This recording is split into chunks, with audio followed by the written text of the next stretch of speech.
He's J.J. Watt, the three-time NFL Defensive Player of the Year, and also the recent host of Saturday Night Live. Good morning, J.J. How nervous were you on Saturday night? Good morning, Dan. I am far more nervous for this interview right now than I was on Saturday Night Live. No, that's not true. Walk me through the week. I told this to Jimmy Fallon on Thursday, and I said it to everybody at SNL throughout the week.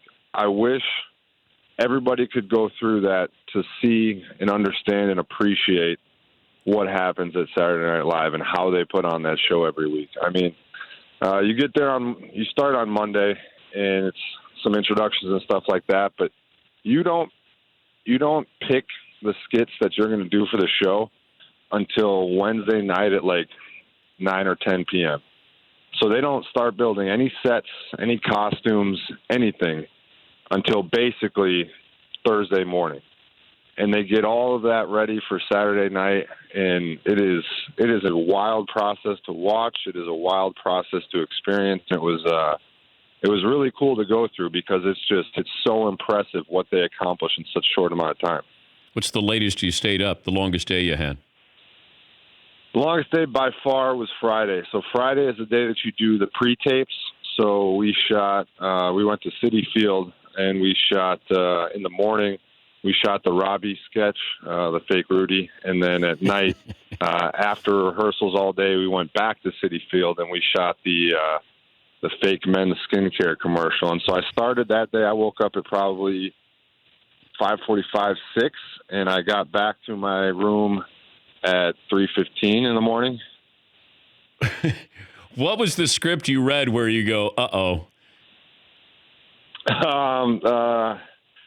Not uh-oh, but it was just after I read Pizza Place and the sex talk, I gave my mom a call because I knew that she was with my grandma, and they were all going to be. So this is kind of funny. So my family was all down at Super Bowl because TJ was up for Defensive Player of the Year, and they were going to go to NFL Honors. So they were all down there for that.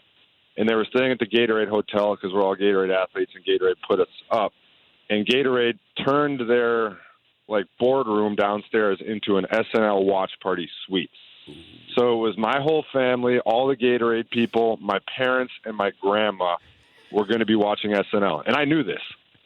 And so I'm like rehearsing and going through this, and I have the Pizza Place skit, which is basically, the 80s, and then we have a sex talk with my kid. And so I had to call my parents and be like, just listen, if you see me come out with a towel over my shoulder, just send Grandma to the bathroom real quick.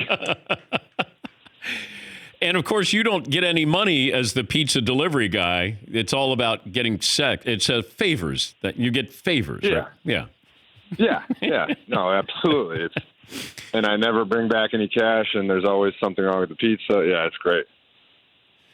Okay, so right before you're going out there, and let's say you go, you go out at 11:30 or 11:35 Eastern time, and then yep. What's that like? That 5 minutes, 4 minutes, 3 minutes right before you're ready to go out.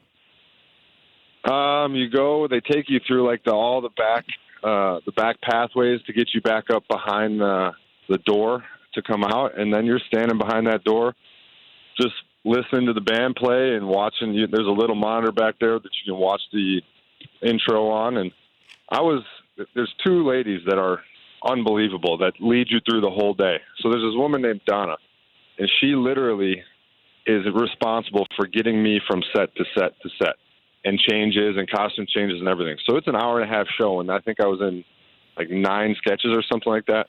So that's 9 wig changes, costume changes. Once was a full prosthetic face. This woman, as soon as you finish a sketch, grabs your hand and is in a dead sprint to the next changing location. And she told me the day before, she said, I don't know if you're going to be able to keep up with me. And I looked at her and I was like, yeah, sure, Donna, whatever. The first time we actually did it, I was like, holy I'm not going to be able to keep up with Donna. It was incredible. Talking to J.J. Watt of the Texans, how was the after party? It was awesome. It was awesome. It's hands down the latest I have stayed up in many, many years. But just having drinks and sitting down and talking to Lorne Michaels and just going over it all and the cast, and had my friends there, my fiance there. It was such a cool moment to kind of be able to come down off the high of the show and just take it all in and have some fun and let it loose. You also played The Bachelor? I did, and I didn't watch The Bachelor. I haven't watched The Bachelor at all. So we Come on. on. We read it at the table read, and I was like, yeah, I guess this is funny.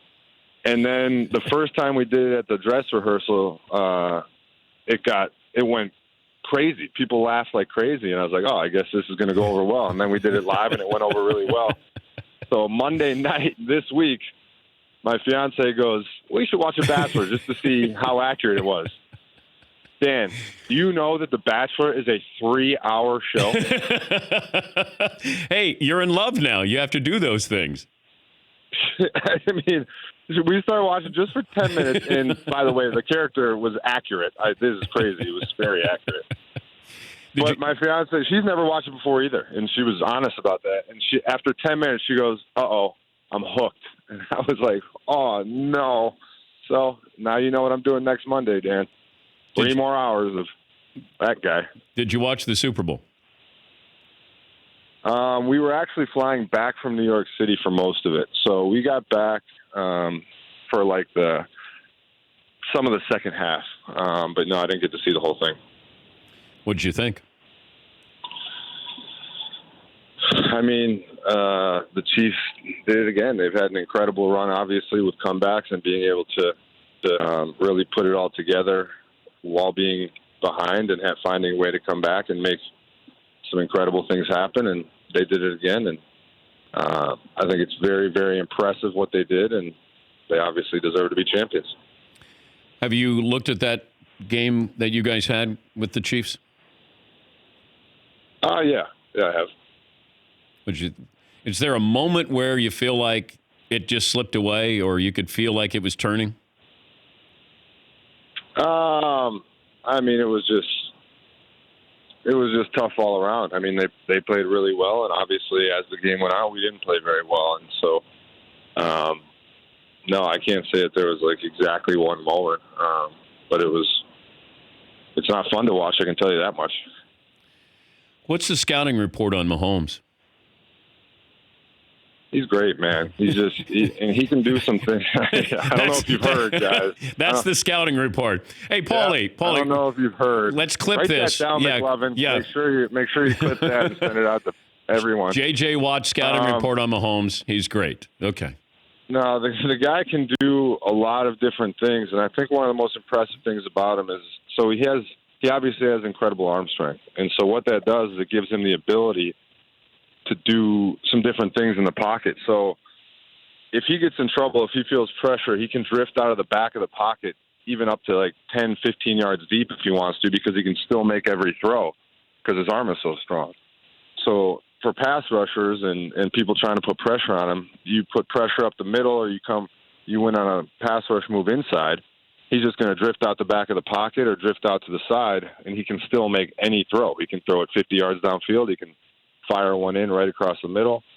Or if you rush up the field because you think he's going to drift out the back of the pocket, then he just steps up into the lane and he can run, he can scramble, or he can make the throws from there. So that's one thing that I think he can do that not a lot of quarterbacks can because of his arm strength, is he can drift so far back that he almost makes the pass rush non-existent. And it's impressive, and it's very difficult and frustrating as a pass rusher because a lot of guys are going to rush to 7-8 yards because that's where the quarterback sets up. That's where he always is. And with him, your target is always moving. What are the off-season plans? I'm getting married this off-season, so that's on the list. We got the invitation. Training.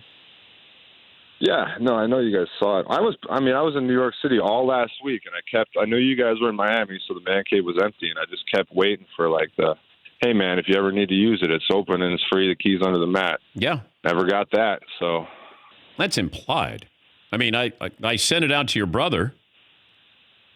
Oh, I don't doubt that. No, Derek, the other brother, Derek. I sent it. I said, look, Derek. I said if he needed a place to crash, he could come to the man cave here.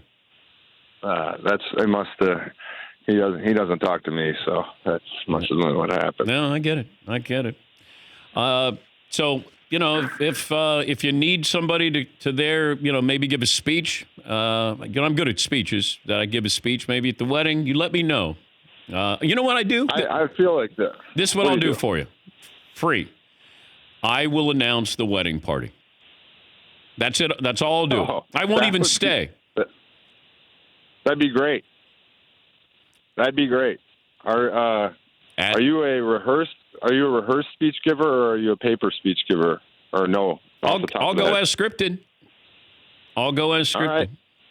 And now, one of the groomsmen at 6'4", 250. Say hello to TJ Watt.